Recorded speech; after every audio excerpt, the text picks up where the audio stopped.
Okay, welcome back to the AI for Advisors podcast. Here's a question for you, dear listener. When was the last time that you updated your ideal client profile? If your answer is years ago, you're not alone. I'm joined today, as always, by Sean Bailey, Horse's Mouth Editor-in-Chief and the leader of our advisor training programs. Sean, you've been looking at some new research on how advisors could be using AI to rethink their ideal client profiles. What are you seeing? Yeah, Doug, it's the ideal client persona or ideal client profile research is from about a year ago from Schwab. It didn't have the AI connection, so we're going to make the AI connection here.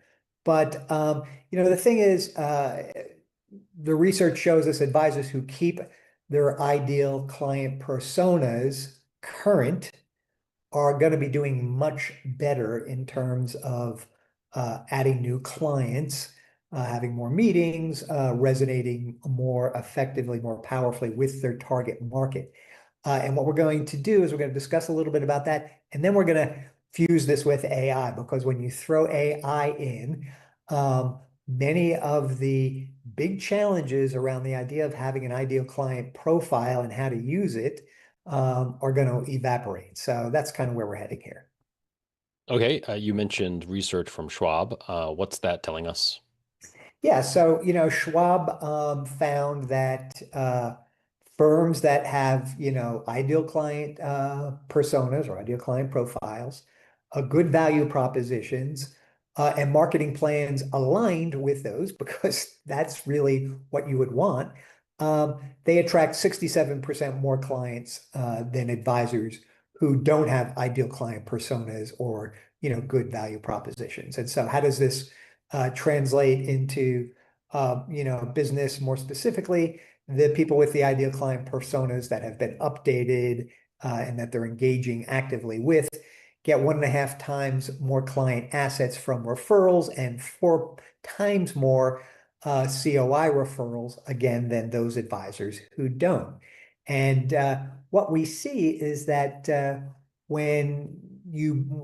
we do this a lot in a variety of surveys, but when you take a segment within a survey that has identified themselves as high performers and then match what they're saying and doing with the group as a whole, you often see, significant differences.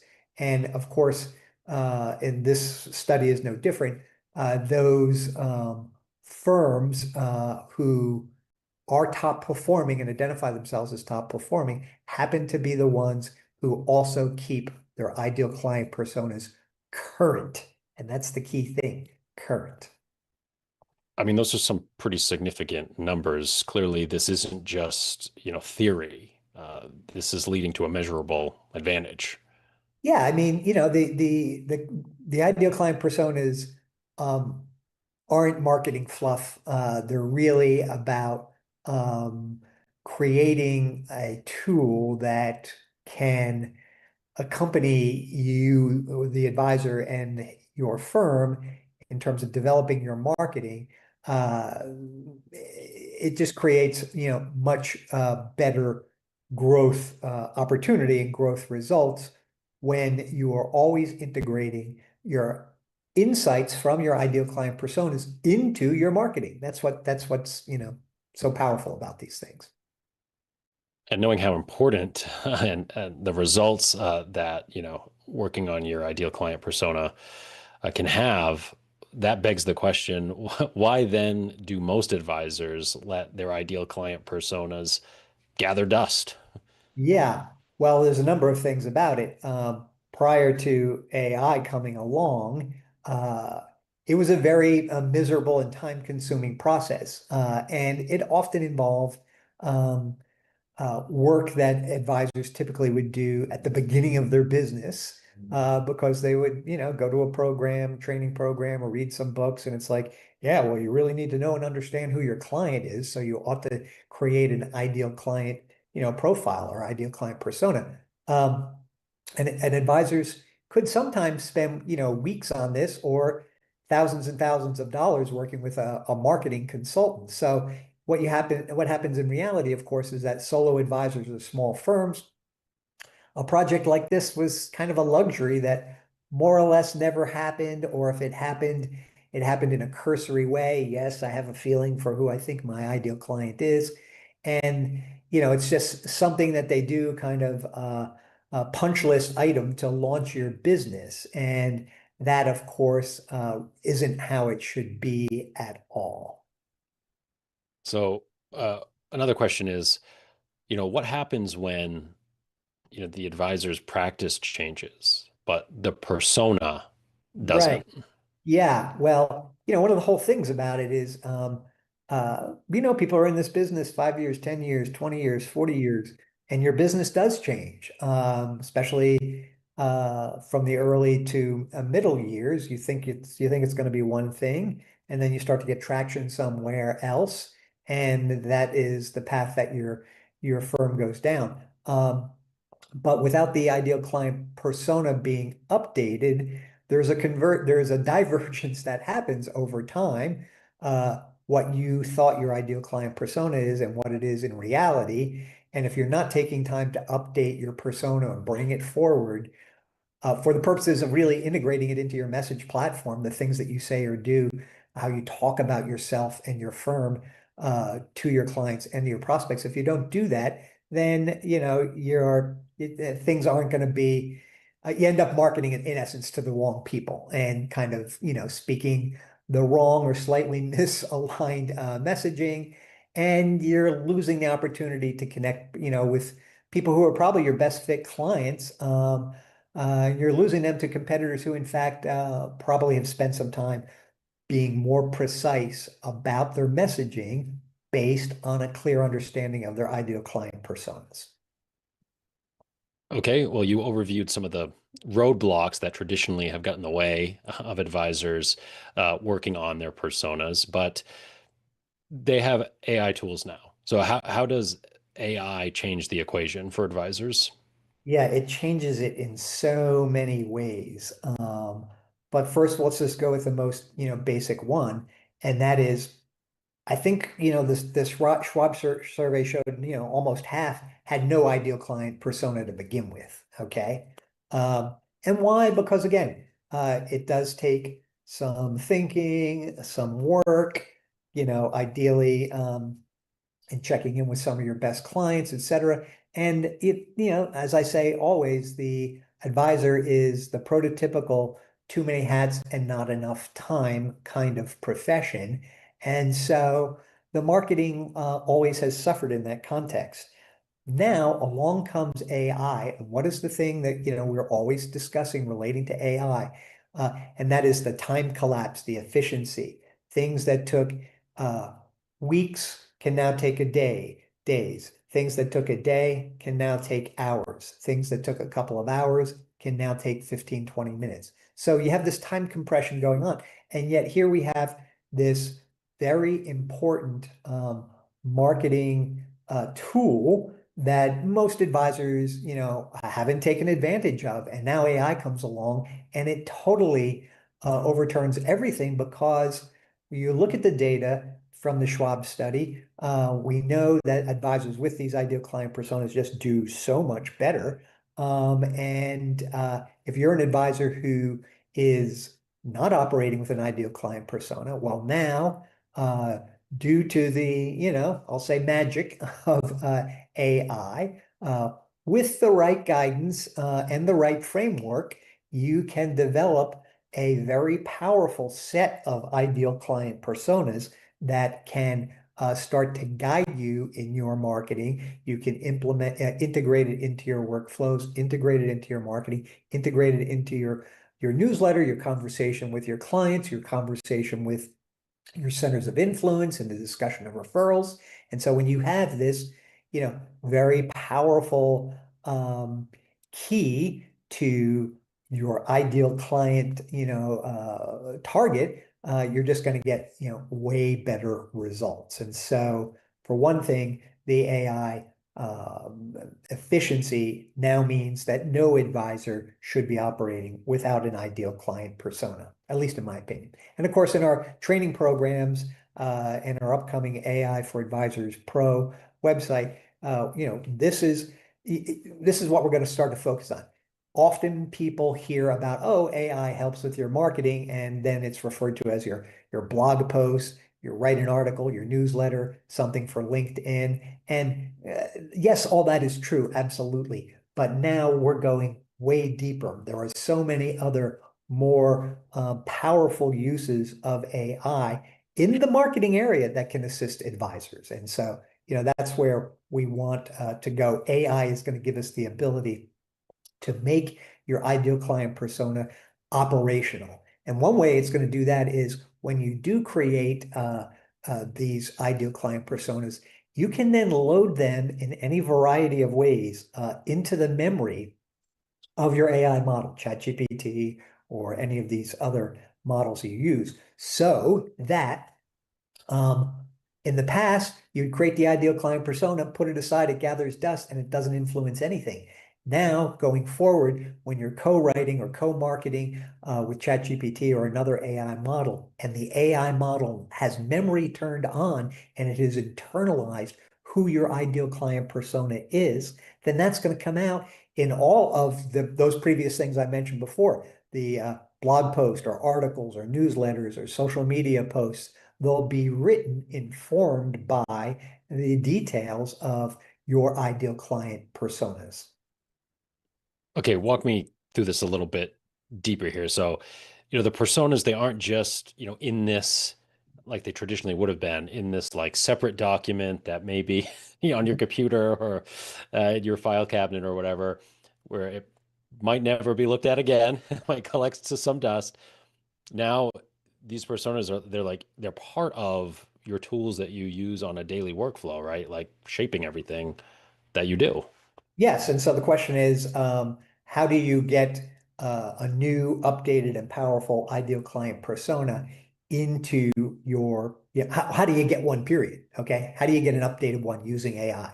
And so there are several different approaches to doing this, but one that we can easily discuss here. In our own program, we have a special tool, a GPT tool that we've created for advisors that steps them through this process of overhauling or creating brand new ideal client personas. But put that aside. There are, as with AI, there's many different ways to do all these things. So one thing you could do is you could start a conversation with your AI model and ask it to examine your website. So you can maybe copy and paste your homepage and your about page uh, and ask the AI to infer from your marketing copy what is your public positioning? And you can do the same thing with your Form ADV. You can upload that and again, ask the AI model to start the conversation around what it is inferring based on how you have described your practice technically and formally in your Form ADV and in a more conversational way on your website. And so that kicks off the conversation. Then the AI will ask you some questions, and then you can ask it to describe, then you can tell the AI model, here's my description of actual favorite clients that I have. Okay, you're not using their name or, personal identifiable information, but you know who your favorite clients are and why they work out so well, and maybe even why they happen to be good referrers to you. And so you can tell the AI, you can give it some descriptions about these relationships, these clients that you have. Okay. Then you'll ask the AI to identify any mismatching that's going on. It's looked at your website, it's looked at your Form ADV. Okay. And so it has some baseline information about your outward facing um, messaging about you and your practice. Then it's going to look at how you internally or in your personal conversation with AI have gone about describing your own favorite clients. Now the AI is going to look at those two things and it's going to see, is there any misalignment here between what it is inferred as your brand and what the reality is? Okay. And then you'll have a conversation about that, and it will normally reveal some pretty interesting insights.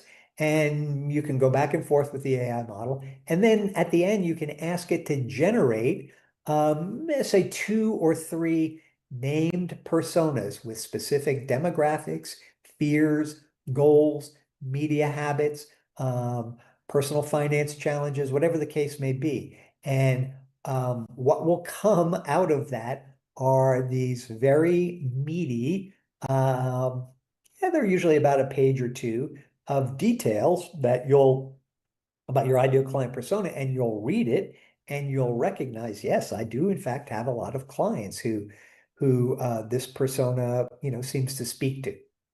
And so when you then have that going, you have the ability to then start to overhaul your value proposition, which is another. There's kind of like two things that advisors, I think, work on early on in their business and then tend to lose track of. One is the ideal client personas. The other is their value proposition. Okay. And yet those are two very important tools that you can and should use in your marketing copy on your website and so on and so forth. So you'll have these personas and you can then move from there to even meatier discussions about how to upgrade or improve your value proposition and other aspects of your marketing. So I don't think it can be stressed enough that this is the kind of work that, you know, used to take a lot of time and or money. And now, it's done before lunch, right?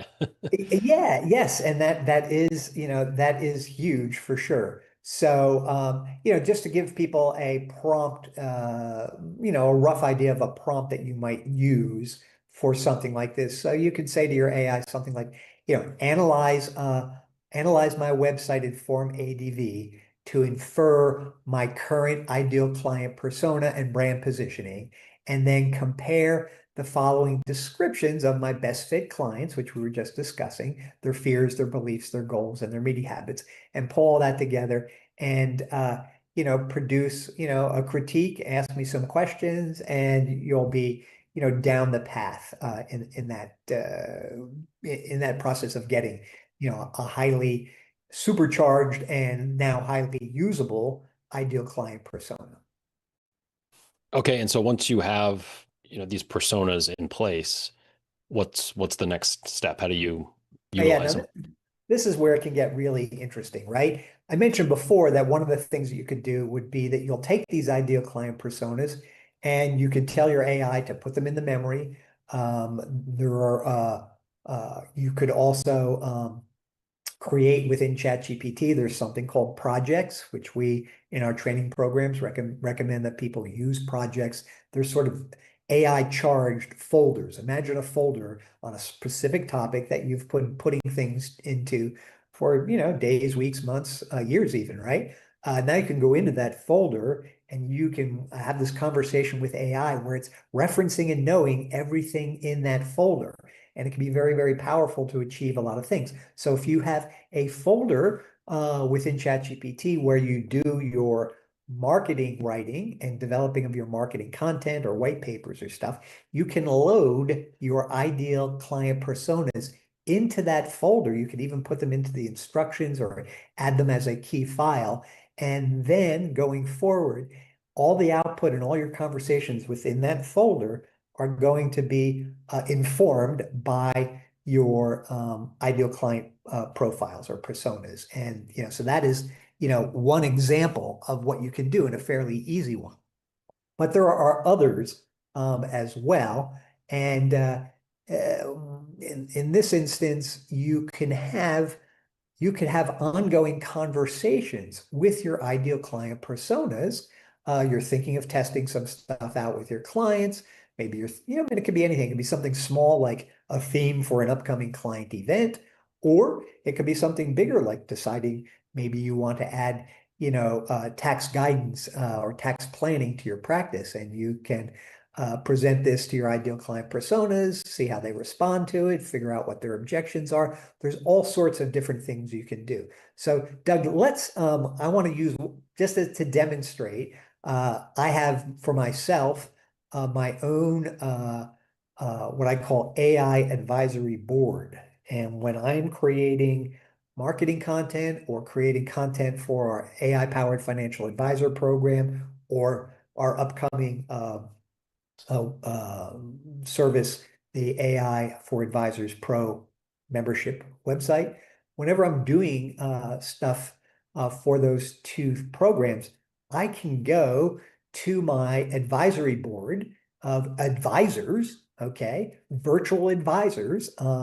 They're based on ideal client personas. I've done the very same thing, but I've done it where my ideal client persona, of course, is a financial advisor who, wants the help and assistance or needs the help or assistance of horse's mouth on the range of things that we do, including specifically the AI stuff. So let's go ahead and do a quick demo. And we always realize that with demos, there is the potential for things not going so well. Okay. But here we are in ChatGPT. And just so people know and understand, we're actually in a project called my AI advisory team, and inside it are four ideal client personas. Tamara, whoops, hang on there. I didn't want to do that. Whoops, here we are, back in the team. So there's four ideal client personas. These personas were created these are to advise me on AI content and AI work that I'm doing, for our programs. And so we've done two big AI surveys in the last 18 months. And what I did was I took all the data, all the answers from our surveys. Some of, both surveys had three or four questions that were open-ended. So we had advisors, typing responses in addition to just clicking here or there, yes or no, or picking certain things on a Likert scale. And so we have all that data, and I use that data to collaborate with AI to examine the range of responses to our questions and then create an advisory board for me that represents the current situation of AI, of advisors who are using AI, meaning we have power users using it every day. We've got dabblers who are using it, a little bit once a week, once a month. We have some people who are just starting out. And then we have another one who's like very skeptical of AI. And so whenever I go to this group, I get feedback from all four of those people. All right. And so just as a demonstration of how an advisor could possibly use this, and I think I'll try and make the connections, but I think they're going to be fairly clear. One thing I did was I created an email newsletter. Let's go ahead and look at this one. I created an email newsletter. It's a free promotional email newsletter called AI for Advisors. And people can get it. Doug, where can they get it? They can go to horsesmouth.com/AI email. That's the short slash Yep. AI email. Get you there. You can sign up for it. But anyway, I took the first issue of our newsletter and I literally pasted it in. You can see right here. There's Doug. Uh, Pasted in all the content, and then I asked the group to give me a critique. So right now, Doug, when I was sharing, I don't think I selected share audio. So I'm going to stop share for a second. Okay. I don't know why they don't just have that defaulted. So here we are again. We're back, and I'm going to have a little conversation with my AI advisory board about the newsletter that I asked them to critique. So here we go. Let's see what happens. Remember, this is a demo live. We'll see. Hi, team. I'm here on the live stream with Doug, and we want to demonstrate how the AI advisory board team works with me. I just earlier today gave you a copy of our new AI for Advisor promotional email newsletter, and I asked you guys to go ahead and give me a critique. So somebody take it from the top, and let's hear what you have to say about the email newsletter that I asked you to critique earlier.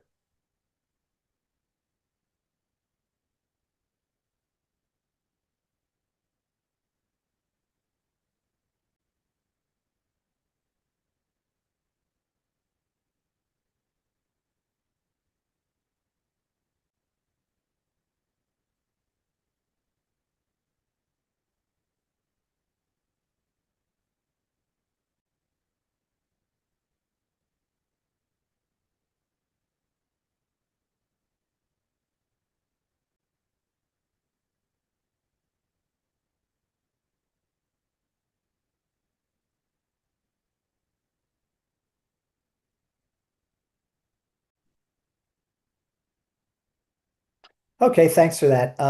Now, look at everybody's critiques and the ideas they've offered to make the newsletter better, and just give me two that you think I should implement. Certainly. Let's narrow it down to two strong improvements that stand out. First, from Tamara's and Lily's input, I'd recommend adding a brief beginner friendly explainer section or glossary. That will help new users feel more confident and ensure that even those who are just starting out can follow along without feeling overwhelmed. Second, from Jordan's feedback, consider incorporating a power user tip or an advanced comparison each week. This will show that you're catering to experienced users as well and give them something to look forward to. It adds a layer of doubts for those who are already comfortable with AI and want to push their skills further. These two changes will help you balance the newsletter so it's both welcoming to newcomers and valuable for advanced users. All right, thank you. So, what we saw there was, I think some very good critique because one of the things in dealing with um, for our podcast here and for our program, for our promotional email newsletter, is that we have two in our target audience of financial advisors. We have some who are advanced users, and we have others who are just starting out. And so the question is, the observation they're making is, make sure, Sean, that you have some information in your newsletter each week that appeals to the advanced user, because we want to bring them along as much as we want to bring along people who are starting to just begin their AI journey. So you can see that is, and by the way, all the critiques are printed here to the screen for later consulting. But I think, Doug, that people can see how, if you're a financial advisor, you could also create an advisory board like that could be giving you some fast and insightful critique. Now, I'm not saying you don't also go and look forward to or find ways to have real input from your top clients. I assume most advisors would do that as well. But as you're working on things throughout the day or whatever the case may be, you're creating something new. You want to get some quick, insightful feedback. You can just toggle over to your ideal client personas, uh, give them some questions, get that feedback, and then take it or leave it too, of course, right? I mean, they mentioned a bunch of things, and some of them I'm going to do, and some of them I'm not going to do. But to get that outside perspective is, pretty important and pretty valuable, I think, for sure. Yeah, it's pretty hard to deny the power of having instant feedback to your target market. Um, Yeah, yeah, right. it's I mean, undeniable. that's the AI thing. That's what, that's why it's a big shift. Like, yes, everybody wanted to have their ideal client profile, and it made sense to consult it and keep it current, and but people just didn't do it. Now, we literally, with uploading some instructions and some files, are actually bringing to life your ideal client persona, and you can have a meaningful interaction with it that, frankly, from time to time is a little jaw-dropping, but nonetheless, this is where we are. And so yeah, this is what we're going to be focusing on in our AI-powered financial advisor program and the follow-on AI for Advisors Pro uh, program as well. That's what we're looking at here. Okay, and for advisors listening, maybe they're skeptical, maybe they're on board. What's one thing that they could do to kind of experience this for themselves? Yeah, I mean, I think take your existing ideal client persona, load it up there, ask for a critique, kick off a conversation, um, and don't wait on this, because I think more advisors, the power users that we're seeing, are catching on to this, and the ones that are supercharged with the AI assistant or the AI co-intelligence are going to be doing way better than ever before. And so I want to encourage other advisors to get on board with AI, join our AI for advisors training programs. And when you do, we'll go through this process in more depth. And it'll be a key thing that people will be able to use in their marketing to be sure that their messaging is aligned so that they're getting, better results all the time. Yeah, and for audio listeners, the link to find out more about the AI-powered financial advisor program is horsesmouth.com/AI. And of course, you can find links in the description. Sean, as always, thanks for bringing us your playbook. You, Doug, and thanks to everyone else out there. Take care.